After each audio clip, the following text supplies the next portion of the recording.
I never considered myself easily scared, but that night changed everything. It was late November, and my parents had gone to visit relatives out of state, leaving me alone in our 2-story house in a quiet suburban neighborhood in Ohio. The air was damp from an early frost, and the house felt colder than usual, even with the heat on. I was finishing some homework in the living room when I decided to grab a snack from the kitchen. That's when I heard it. A soft creak from the basement door. I froze mid-step. The basement door is heavy and always stays shut unless someone opens it intentionally. At first, I thought maybe the old wood was contracting from the cold, but the sound repeated, slow, deliberate, as if someone was opening the door just a crack. "Hello?" I called, trying to keep my voice steady. No response. I walked to the door, gripping my phone like a shield. Nothing. The door was still slightly ajar. I pushed it gently. It moved without resistance. That's when panic set in. I slammed it shut and locked it. I tried to convince myself it was nothing. Maybe the wind, or a mouse, or just my imagination. I even laughed at myself. But the unease didn't go away. A few hours later, around midnight, I was in my bedroom when I heard it again. The basement door. Creak. Thud. Like someone had stepped on the bottom stair. My stomach turned over. I froze, listening. There was a faint scratching now, like nails dragging along the wood. My hands were shaking. I didn't want to move, didn't want to make a sound. Then came the sound of breathing. Slow, shallow, deliberate. Coming from below. I grabbed my baseball bat, trying not to tremble. The phone had no signal, and I realized the cordless house phone downstairs was useless to call anyone. I was completely alone. I crept to my bedroom door and listened. The steps were moving, up the stairs now. Slow. Careful. They stopped just outside my room. I couldn't believe it. Someone was inside my house. Someone had been in the basement, waiting, watching. I backed away toward the window, looking for any way out. The idea of going downstairs was impossible. I considered jumping from my bedroom window, but it was too high. My mind raced with panic and fear. Then I heard it. A voice. Low, calm, deliberate, coming from the hallway. "Don't make a sound." I swallowed hard. My heart pounded so loudly I thought it would give me away. I stayed frozen, barely breathing, as the footsteps retreated slowly down the hallway. I waited what felt like hours before I dared to move. Eventually, I snuck out of my room, grabbed my coat, and ran to the neighbor's house. I banged on their door until they answered. They called the police, who came quickly. They searched every inch of the house, every window, every door, every closet, even the basement. No one was there, no signs of forced entry, nothing, except the basement door, unlocked, slightly open, and faint muddy footprints leading from the bottom stair to the laundry room. The police said it was probably someone hiding in the basement, waiting for an opportunity to enter the rest of the house. They never found the intruder. I stayed with a friend that night and never stayed home alone again. Even now, I avoid basements entirely. I won't even go near the door, because sometimes when the wind blows just right, I swear I can still hear footsteps coming up those stairs. And I know someone was there, waiting, watching.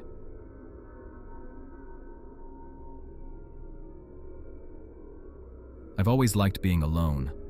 Silence never really bothered me, until that night. It was early winter on Oahu, and the rain had been falling for hours. My parents were away for the weekend, and I had the whole house to myself. I made dinner, put on a hoodie, and planned to binge-watch some old horror movies before bed. By 10 o'clock, the storm had picked up. The power flickered now and then, and every gust of wind made the old windows groan. I was sitting on the couch when I heard the first sound, a light tapping against the back door. Tap, tap, tap. At first I thought it was a branch, But when I muted the TV, I realized it wasn't random. 3 slow, even taps. Someone was knocking. I stood up, my heart starting to race.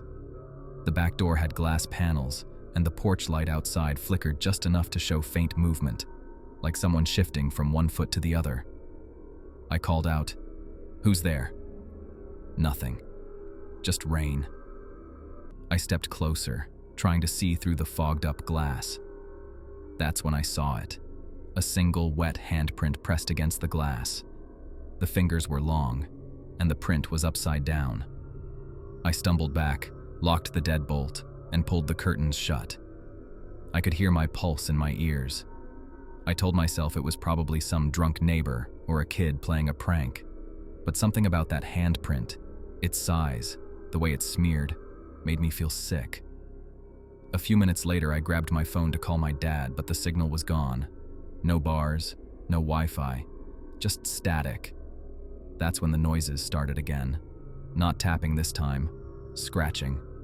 From the side of the house, slow and deliberate, like nails dragging along wood. I turned off the TV and stood there in the dark, listening. The scratching moved along the wall, closer to the window by the living room. I didn't dare look. Instead, I backed away, heart pounding, and locked every door I could. I ended up in my bedroom, sitting on the floor with my phone light on, trying to convince myself I was imagining it. Then came the footsteps. Soft, wet, and unmistakably human. They were inside the house. At first, I thought maybe I'd left a door unlocked, but when I looked toward my bedroom door, I saw a faint strip of light moving across the bottom, like someone was walking with a flashlight. Every muscle in my body locked up. I heard the floorboards creak right outside my room, then breathing. Slow, steady breathing. I pressed my hand over my mouth, terrified to even breathe. The doorknob turned. Just a tiny movement, but enough to make the metal click. Then it turned again. I couldn't take it. I grabbed my phone, slid open my window, and climbed out barefoot into the rain. My hands were shaking so hard I almost slipped off the roof, but I managed to get down and sprint across the yard to my neighbor's house. They called the police while I stood there, dripping wet and gasping for air. When the officers arrived, they searched every inch of the house. All the doors were locked from the inside. Nothing was broken. But in the hallway, they found muddy footprints, bare, human footprints, leading from the kitchen to my bedroom door. There was also a puddle of water on the floor, right where I'd been sitting earlier in the living room, as if someone had been standing there, watching me. They told me it was probably a squatter or a transient who got in before I locked up, but they never found anyone. A few days later, when my dad was checking the roof for leaks, he called me outside. "Did you know there's a vent panel loose up here?" he said. When he lifted it, we both froze. Inside the crawl space was an old blanket, empty food wrappers, and a small flashlight. Someone had been living in the attic, watching me the entire time. The police took everything, but they never identified who it was. To this day, I can't sleep in silence anymore. I keep a fan running, just to drown out the little sounds, the creaks, the drips, the faint scratching on the walls that sometimes still come back when it rains.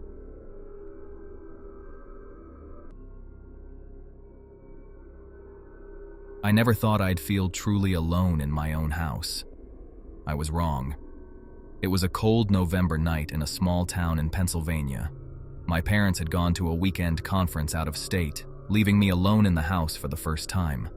The heat was on, the street was quiet, and the wind rattled the windows with the kind of chill that made your skin crawl. I was scrolling through my laptop in the living room, trying to ignore the darkness pressing against the windows. Around 11:30, I heard it. A soft, slow creak from upstairs. At first, I told myself it was the house settling. Old houses make noise. But then, another creak, louder this time, followed by a faint thump. It came from my parents' bedroom. My stomach sank. The door was always locked when they weren't home. I stood up, my heart hammering, and called out, "Hello?" Nothing. I grabbed my phone and dialed 911, but the signal was weak. The operator could barely hear me. I told them someone was in my house, then hung up, shaking. I knew I couldn't wait for help. I had to see.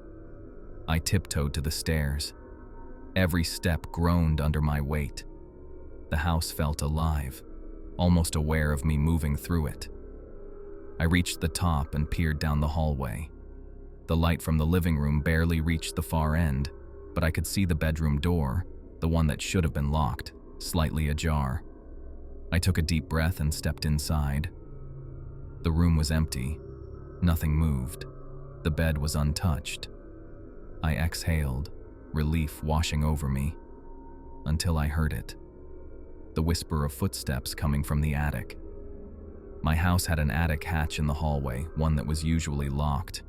I hadn't touched it, and yet I could hear someone moving inside, slow, deliberate steps pacing back and forth.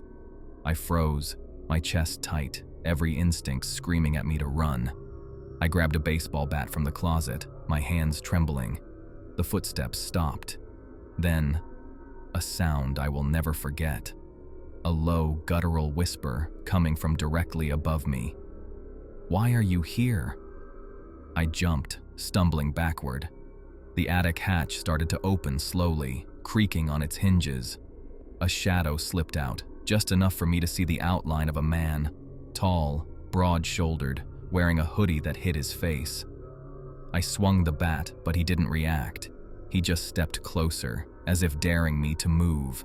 I ran, down the stairs, out the front door, into the freezing night. My bare feet hit the icy concrete, but I didn't care. I sprinted to my neighbor's house and banged on the door until they let me in. The police arrived minutes later. They searched the house top to bottom, every closet, every room, even the attic. No one was there, no fingerprints, no forced entry, just the attic hatch, wide open, and faint footprints in the dust. They told me someone had probably sneaked in through a side door earlier in the evening and crawled into the attic to hide. They never found him. Weeks later, when I went back to the house, I noticed the attic hatch was slightly scratched. Small scuff marks along the wood, as if someone had been dragging something heavy across it. I never stayed home alone again. Sometimes late at night, when the wind rattles the windows just right, I still hear footsteps upstairs, and I know he's still there, waiting.